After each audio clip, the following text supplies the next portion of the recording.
بعضې پکې داسې مریضان چې هغه غریبانان وي او بېوسه وي نو تاسو په کومه طریقه سره بیا د هغه علاج کوئ؟ زه خو خدایي خدمتګار یم، زه فیس وغیره نه لم، که چا سره وي چارې ښه راله راکړي.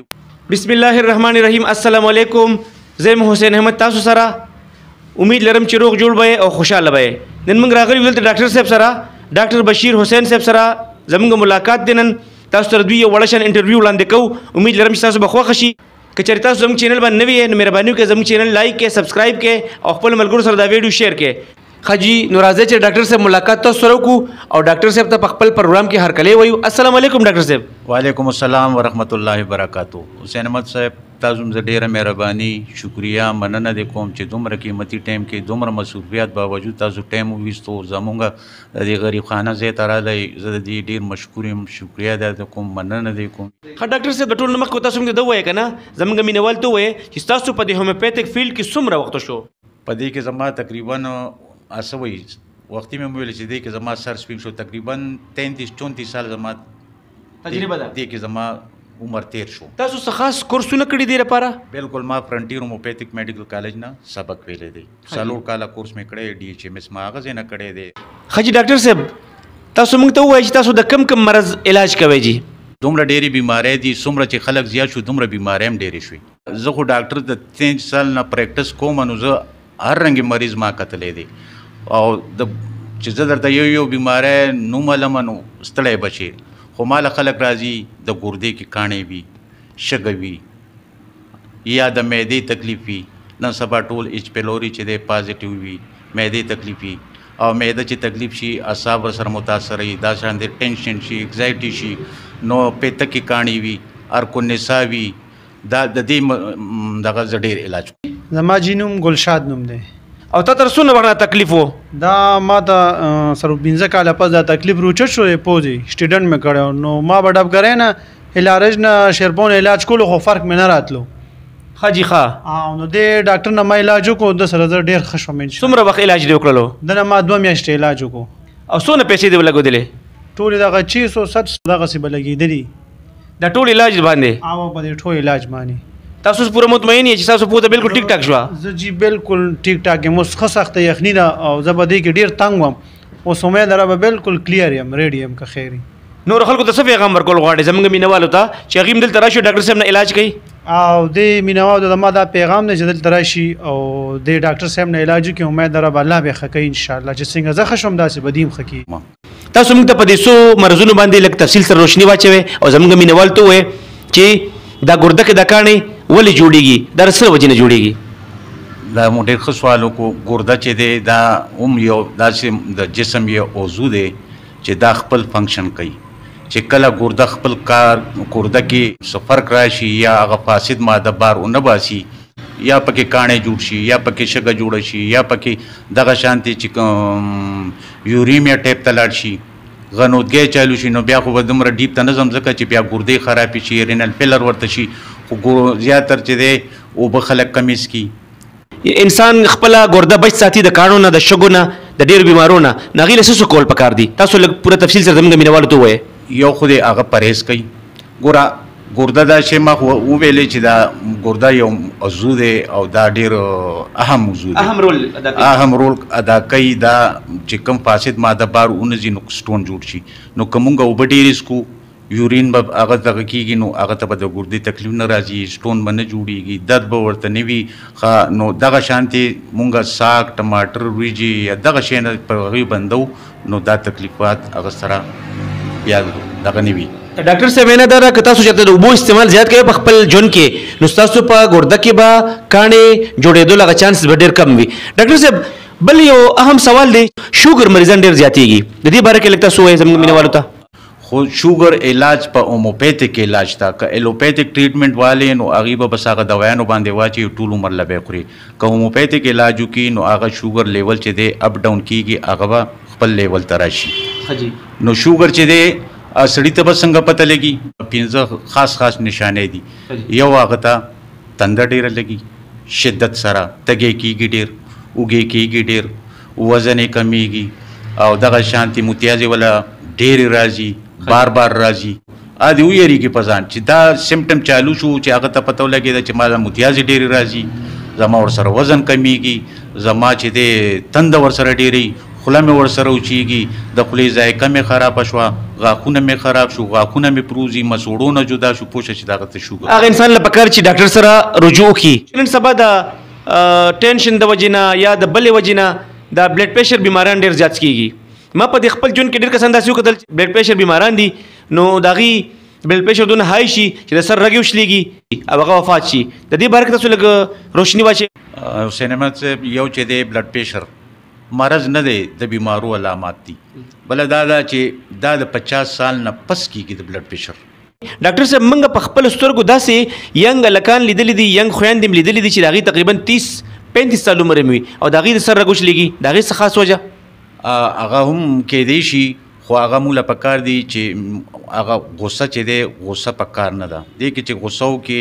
هغه رګونه تنګي رګونه چې تنګي د وینې دباو سیوا شي او بلډ سرکولیشن نه کوي نو دغه شانتي بلډ پریشر های شي او بلډ پریشر های څه دغه یا د هغه کسانو کېږي چې هغه مختلف قسم ګلینډز وي هغې کې څه کارکردګي هغه پرېږدي خراب شي نو هغې په وجه دا بلډ پریشر جوړ شي د دې د مطلب د خوراک تاسو زمونږ مینوالو ته تجویز کولی شئ چې کم شي خوري او کم دی نه خوري یو خو مالګه کم یو به غوړ کموي ځکه چې هغه مالګه مونږ استعمالو نو هغې سره وینه ګاډه کېږي او چې وینه ګاډه شي بلډ پریشر زیاتېږي نو پکار ده چې مالګه کمه ساتو نو بلډ پریشر هغه وینه به ګاډه کېږي نه نری به بلډ پریشر به نارمل وي ډاکټر صاحب راغلی او مونږ زما مور ته مسله وه د جوړونو دړ به یې کولو او بله مې د لور د سترګې د رګ بند و نو هغه ډاکټر صاحب سره ما خبره وکړم دلته کار کوو نږدې نو هغه راته چې زه به دوی جوړه کړم انشاءالله چې الله پاک په دې سره ښه کړي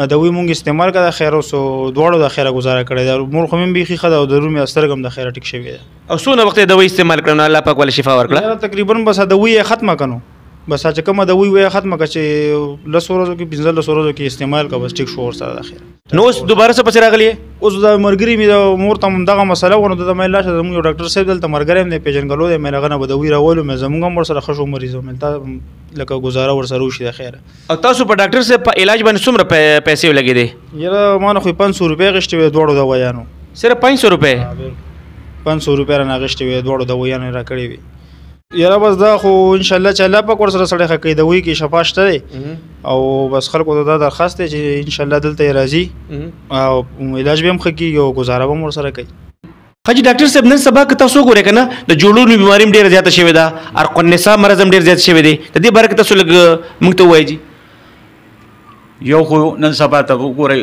غوښه خلک استعمالوي او څوک چې غوښه ډېره استعمالوي هغه ته به د جوړونو تکلیف خامخا کېږي د دې څه خاص وجه جي ځکه چې زموږ په جسم کې یوریک اسید ګوره چې سیوا شي لیول یې سیوا شي نو دردونه پیدا شي نو موږ له پکار دي چې غوښه کمه خورو که خورو نری غوښه خورو او دا بیماری یوازې جوړونه نه دي جوړونو کې مختلف جوړونو دردونه وي د چا ارق النساء وي شاته موري وي مورو کې فرق راشي یا ډسک کې فرق راشي یا موره بې ځایه شي یا زوړ گزار هغه انجری ګوره د ټولو نه غټه خبره دا ده چې چا گزار خوړلی وي په سپاینل کارډ هغه ته خامخا دا تکلیف کېږي نو موږ له پکار دي چې هغه زه به درته یو کورنۍ ټوټکه هم وښیم ما له ډېر مریضان راغلي وي ډاکټر صاحب وایي موږ ډېر پخوا چوټ خوړلی او په دې ملا باندې زما ملا اوس خوږېږي نو زه ورته یم پیو کې کورکمان واچو ځه هغه استعمال کړه نو ټیک به شي یا انډه وغیره اوخسکه آب هم ټیک شي او که نه بیا هم ښه نه شي ما له راشه علاج بدله وکړم نو نن سبا ما له راځي د ارق النساء مریضان ډېر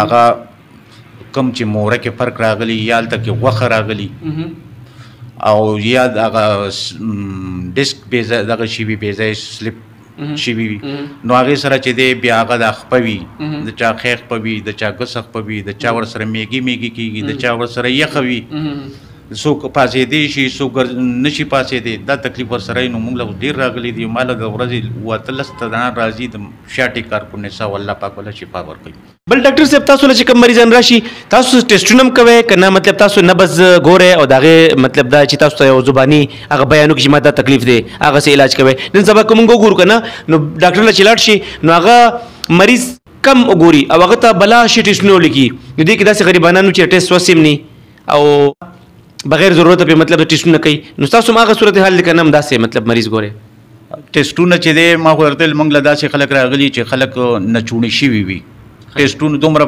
بنډل کاغذونه ورسره وي چې هغې نه پته ولګي او موږ له چې راشي که د ضرورت وي موږ ورته ټیسټ ولیکو ګینې زما دومره ایکسپیرینس دی د سپین لحاظ سره زه میډیسن ورکړم الله پاک والا شفا ورکړي نو ټیسټونه وغیره زموږ په دغه کې نشته دی موږ د مرض علاج نه کوو موږ د مریض کوو موږ ته مریض چې څه وایي څه سیمټم وایي د سیمټم په لحاظ سره موږ دوی ورکو الله پاک والا شفا تاسو څه تکلیف و ما ته د ګردې تکلیف او یو 15 ورځې علاج مې ډاکټر صاحب نو کو مخکې مې علاج کړی خو هغې سره خدای پاک شفا راکړه اوس انشاءالله ډېر فرق شوی دی تاسو په ګرده کې څه تکلیف و مطلب څه کاڼي شګه وه څه چلو شګه مګه وه ډاکټر ویل چې شګه ده ټیسټونو میسټونو کې دوی بس هغه دوی راکړه هغې سره پاک خدای پاک رحم وکړو اوس انشاءالله ډېر فرق شوی دی ښې مکه خیر تاسو نه کاڼي ووتل که نه شګه امتیازو کې لاړه شګه رانه لاړه څه ګولۍ مولۍ درکړې وې ګولۍ او دارو راکوي ښه جي ښه مینوالو ته دا پیغام دی زما چې خلک ډېرو ډاکټرانو باندې ګرځي خو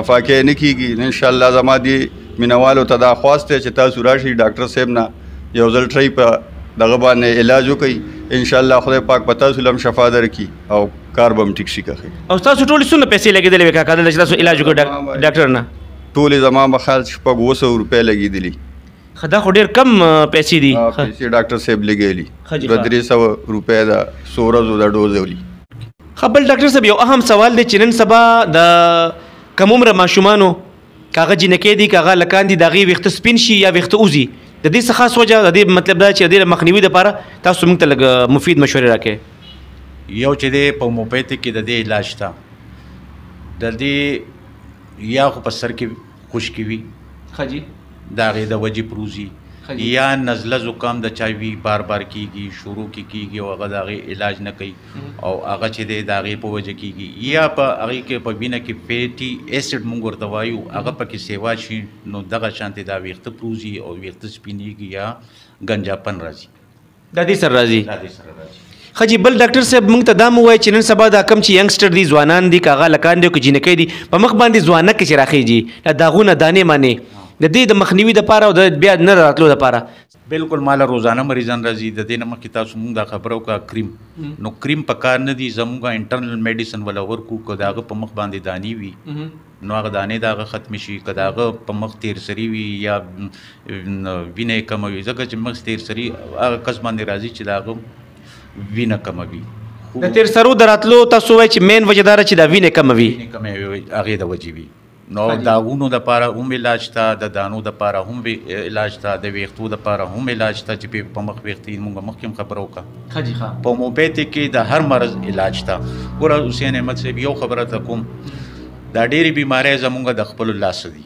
څنګه د لاسه دي چې ګوره یو سړی بیمار شو او هغه معمولی بیمار شو هغه د هغې علاج نه کوي هغه وړه بیماري رفته رفته غټه شي او هغه د غټې بیمارۍ سره مخ شي نو موږ له پکار دي مینوالو له پکار دي که زما چېرته څوک دا غږ اوري نو د وړه بیماري چې راشي او په وخت د هغې علاج وکړي په ټایم د هغې علاج وکړي نو د غټې بیمارۍ سره به مخ کېږي خبرو پورې خبر راله زما له یو د نوښار یو شاعر راغلی نو هغه چې چېرته بیمار شو ما نه به علاج وکړو نو هغه یو ورځ بیا هغه د لاس لیکلي ما سره پراته دي زه به کوی څه به تاسو ته وښیم هغه ما ته دا فکر لیکلی وی یو مرګونې لا دوه مولج ناست وي ایلوپیت وایي چې بس دی اوس په عمري هومیوپیت وایي که نیټۍ پوره نه وي دی به نه مري او دویم یې دا لیکلي بیماری کو معمولی نہ سمجھے یہ آگ کی چنگاری ہے جو بعد میں شعلہ بن جاتی ہے زبردست خبره مو کړه جی زبردست خبره مو کړه سره ریلیټډ ځکه دا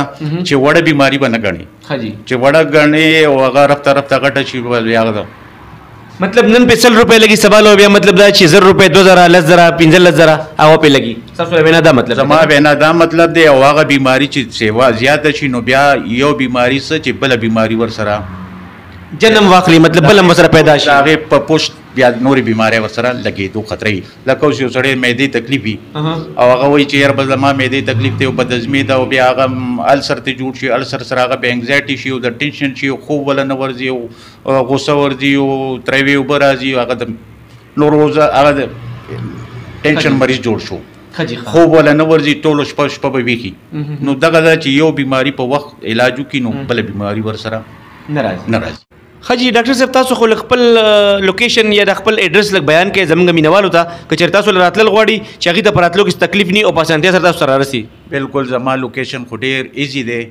باړه روډ تانه پشتخره هغې سره زما نزدیک کلینیک دی. باړه روډ نز پشتخره پایان پشتخره. او تاسو لږ خپل فون نمبر هم جی ووایئ. زما فون نمبر دی 0344 930 4452. عدنان صاحب تاسو له کوم ځای نه راغلی ډاکټر صاحب ته؟ زه جی د سربن نه راغلی یم. او تا ته څه تکلیف و؟ جی ما ته معدې تکلیف و. زما چې سروټۍ پراټه وخوړه نو زما معدې نه تروې اوبه خولې له راتلې. ښه جي نو بیا زه د ډاکټر صاحب له راغم. ما ته چا دا وخیلو چې ډاکټر صاحب نه ما علاج وکړو. نو ډاکټر صاحب د خیر هغه دوی موی راله راکړه. د خیر اوس الله تعالی ټیک ټاک کړی یم. تاسو څونه وخت علاج وکړ ډاکټر صاحب نه؟ یو هفته مې وکړه تقریبا. یو هفته کې تاسو الله پاک شفا درکړه؟ ها بالکل. او تقریبا تاسو څونه پیسې ولګېدې په دې علاج باندې؟ یاره تقریبا دغه 1200 روپۍ مې ولګېدې ټوټل. ملګرو په 1200 روپۍ کې دوی له الله پاک شفا ورکړه او دوی د معدې چې کوم مرض و هغه الله پاک مطلب دا چې حل کړو او دا نن خوشحاله دی. نو نن څنګه راغلی تاسو دلته؟ نن زه د یو بل مریض دغه له دوی له راغلی یم. هغوی چې زما صحت وکتو هغه زما د هغې وکتو ما پراټه نه شوه خوړی. دغه به مې غوړ به مې څه نه شو خوړی. هغه تروې اوبه به راتلې خولې له مې. نو چې هغوی ما ته وکته نو هغوی اوس ما ته یاره مونږ له هم څه دوی روړه. نو د هغوی دپاره اوس د ډاکټر صاحب له راغلی یم دوی له. خجی ډاکټر صاحب دوی سره مریض نه دی راغلی که نه؟ تاسو مطلب دا چې دوی ورکول شي به کار کوي؟ بالکل د ټرایل بیس باندې موږ دوی ورکوو. الله پاک ولا شفا ورکوي. څنګه چې د موږ خو د مرض علاج نه کوو، د مریض کوو. مریض چې موږ ته سیمټم وښیي نو موږ د هغې په مطابق دوی ورکوو. اگر ما ته سیمټم وویلو ما هغه شانتې والا دوایانې ورکوي. نو څنګه چې دی ښه شو انشاءالله هغه مریض به الله پاک انشاءالله الله به له شفا ورکوي. ملګرو تاسو به راتلی شئ ډاکټر صاحب نه علاج کولی شئ. دا تاسو مخې ته ناست دی هغه یو وایي که نه وایي چې موږ هغه چاویلې دا چاویلې والا خبره نه کوي. دا په خپله راغلی دا مریض تاسو ته مخامخ ناست دی چې دې تر مدې تکلیف و چې څه به یې خوړل مطلب غوړ یا مطلب پراټه یا داسې نور څه نو تروي د وینا وه چې تروي به مې خولې راتللې. اوس الله پاک مطلب دا چې په لږ قیمت کې د خدای پاک شفا ورکړه او دا نن ستاسو مخې ته ناست دی روغ رمټ ته ځي. تاسو څه دپاره دلته راغلي یې؟ زما خو د نوک مسله وه دې دپاره راغلی یم. دا نوک تقریبا ما 2 ځل ویستی و. نه مې تقریبا 6000 روپۍ زما خرچه راغلی وه. 2 ځل ما ویستی خو بیا هم دا د غوښو کې ننوتو. دا کمې کټې ګوتې چې کم نوک دی دا به بیا هم د غوښو کې ننوتو. بیا ډاکټر صاحب سره چې ما رابطه وکړه نو د ماله ملهم هم راکړو او دوایانې هم راله راکړي. نو تقریبا 2 هفتې ما استعمال کړې نو هغې سره زما ډېر فرق راغو. زما نوک هم ورسره سیټ شو. غوښو کې کم ننوتو به هغه ماله زما سم شو او الله ماله شفا راکړه. او تقریبا څونه پیسې مو لګېدې ستاسو؟ تقریبا زما 250 روپۍ پې لګېدلې وې. صرف 250 روپۍ؟ او تاسو الله پاک شفا درکړو نوک مو ټیک ټاک شو؟ بالکل نوک صحیح دی. بالکل نوک زما صحیح دی. ښه جي. نو اوس څه دپاره راغلي تاسو دلته؟ اوس ته زما د مخ مه یا تېر سري د علاج دپاره راغلی یم. نو انشاءالله الله به راله شفا راکړي. ډاکټر صاحب ته مې ویلي دي. نو ډاکټر صاحب تاسو وایئ که نه چې دوی له الله شفا ورکړه دا خو د خوشحالۍ خبره ده. اوس دوی دوباره راغلي دلته د دې پر مخ باندې سري دي د دې دپاره راغلي دي. نو تاسو به دوی له څه ورکوئ دې دپاره؟ دې لپاره به زه ملهم ورکوم او بایمو دواوی به هم ورکوم، ټیبلټس به هم ورکوم، ډراپس به هم ورکوم، څه سیرپ یا به هم ورکوم. د دې په دې علاج باندې تقریبا څونه ټایم لګېږي؟ څنګه چې دی هغه لږ علاج باندې زر ښه شو انشاءالله که نه دا به هم په لږو ورځو کې به دا هم ښه شي. د ډاکټر صاحب خبرې هم تاسو خو په تفصیل سره واورېدلې او د هغې سره چې کوم مریضان خدای پاک ښه کړي وو الله والا شفا ورکړې وه. تاسو د هغې مطلب خبرې مو واورېدې چې په کومه طریقه سره د هغې علاج وشو او څومره خرچه وشوه او په څومره وخت کې الله پاک هغې له صحت ورکړو. نو ملګرو دا به د نن ویډیو چې تاسو سره موږ شیر کړه. امید لرم چې دا به ستاسو خوښه شي. که چېرې دا ویډیو ستاسو خوښه شي نو خپلو ګروپونو کې او خپلو ملګرو سره ضرور شیر کړئ او لایک ولا هم ورکړئ. نو تر بله ویډیو پورې حسین احمد ستاسو نه اجازت غواړي. په لوی الله سپارم. په خپلو دعاګانو کې موږ یاد ساتئ. د خپل ځان ډېر خیال ساتئ. د الله په امان او خوشحاله اوسئ. السلام علیکم.